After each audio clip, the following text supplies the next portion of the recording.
Good evening. Welcome to this week's edition to Real Talk with Lou and Brian. This week we're going to help you guys fill out those March Madness brackets. So let's get it started. Joel Embiid, the star center for the Kansas Jayhawks, is out for the first game with a strained back. How far do you think they'll be able to go without their star center and possible first overall pick in the NBA draft? I think they can still make it pretty far in the tournament. They still have Andrew Wiggins, who's a phenomenal freshman, Perry Ellis, who's been great recently, and Nadir Tharp, who's their best three-point shooter. Without Ellis in the paint protecting the rim, I don't think they can make it past Florida in the Elite Eight. But with the other three guys I mentioned leading them in the first three games, I think they definitely have a chance to make it to the Elite Eight. Well, my opinion is back issues are really hard to come back from, and even if he is able to play, it's going to linger with him, and I think it'll be hard to get past any tough physical teams, including Syracuse, if they get up to them. All right, let's move on. Kentucky has a unit of all 5 freshmen, again, for the 3rd straight year. Do you think that even with their young talent, they can make it far in the tournament this year? I don't think they can, Lou. I think they can win their first matchup that they have in the tournament, but their second game would be against undefeated Wichita State. If they win their first game in the tournament, I just don't think they'll be able to beat them unless Julius Randle has about 30 points, 15 rebounds a game. I don't see them getting too far. Well, as you said, they're a very poor passing team, but I think with the potential talent they have on that team, they have the ability to athletically manhandle any team there. Julius Randle is a big man in the paint. He's unstoppable sometimes.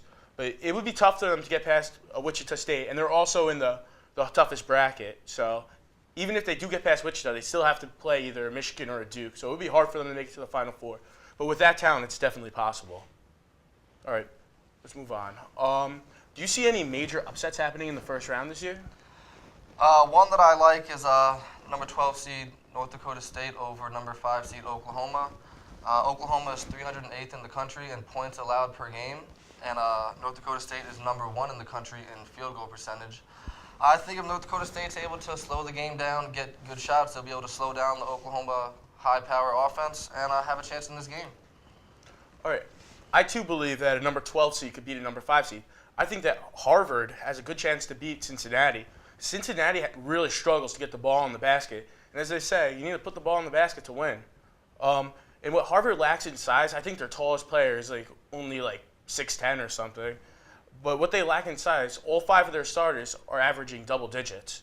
So, and it seems like every year an Ivy League school seems to make some noise. Last year, remember, Harvard beat a top favored New Mexico State team. All right. So, what 4 teams do you think have a great chance of making it to Dallas this year? And what team do you think would wind up cutting down the nets by winning the national championship?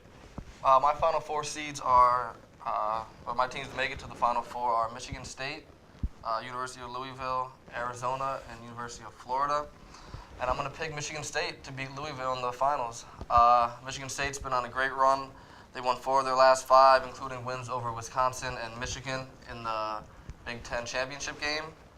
I wouldn't be surprised if Louisville comes and beats Michigan and Michigan State in the championship game, but I'm going to go with Michigan State. All right.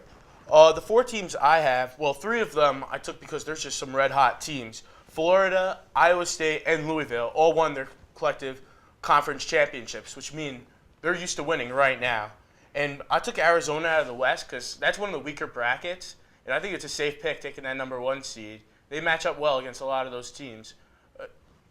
And I'm going to take Louisville to win it in the championship game against Florida because I think Rick Pitino is by far the best coach in college basketball, and they're leading the league in turnover margin this year. And they've been blowing out teams by 40 points in their championship, in their tournament. They've just been killing it. Okay, well, that's all we have for this week. Good luck with your brackets, and we'll see you next week. Have a good night.